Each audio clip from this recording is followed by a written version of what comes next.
Job 1 verse 21b.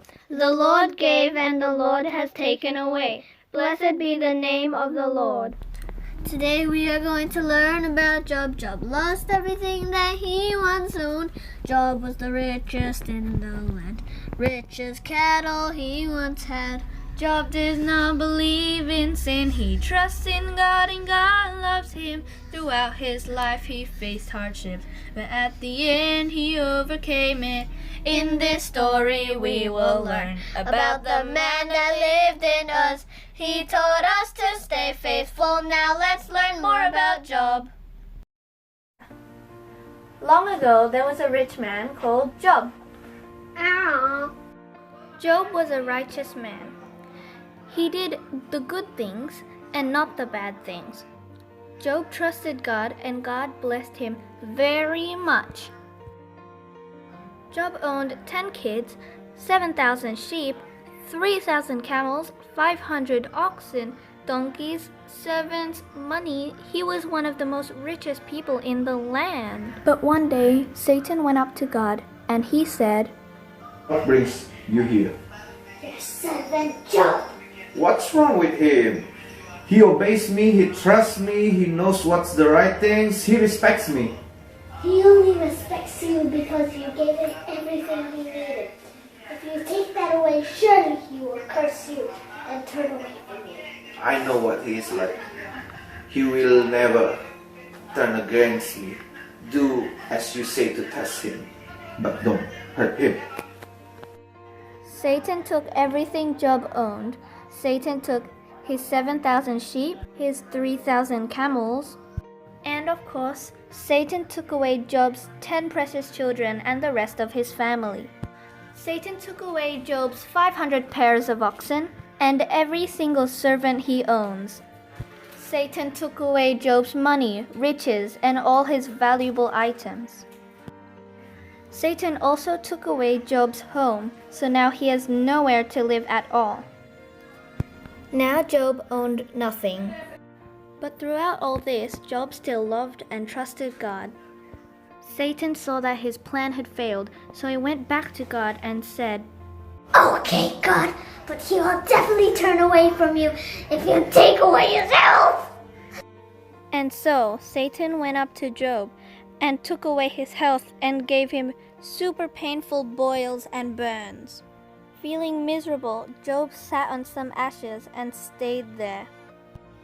Job's wife came to Job, looked at him, and said, "Why don't you just curse God and die?"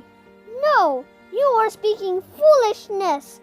I will never curse God." Whatever. When Job's friends heard about Job's terrible states and conditions, they immediately rushed over and sat beside him to comfort him.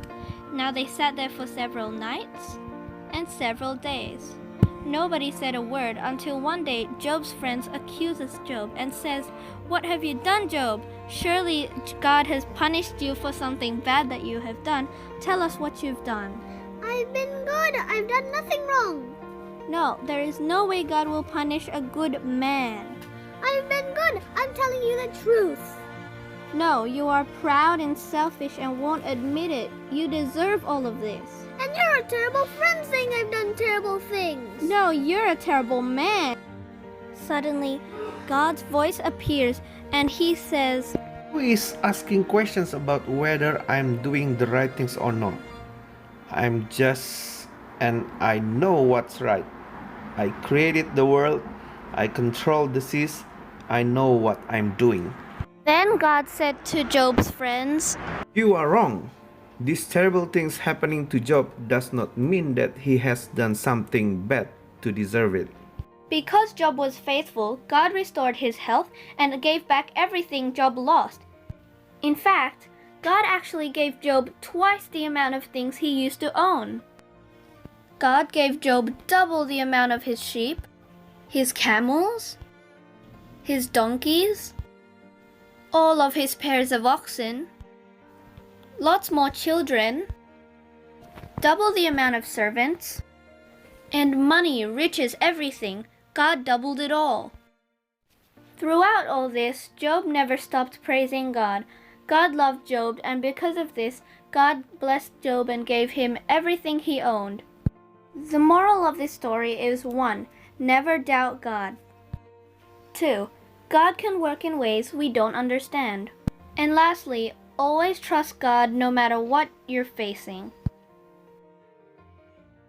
Life was turned upside down, good was nowhere to be found. Money, cattle, family, everything is gone, you see. But through the dark and misery, Job still trusted God, you see. Illness and death had haunted him, but he stayed strong and fought through it. As a reward, God came to Job. God gave back everything that he owned. Julie, cattle, and family. This is how we all should be.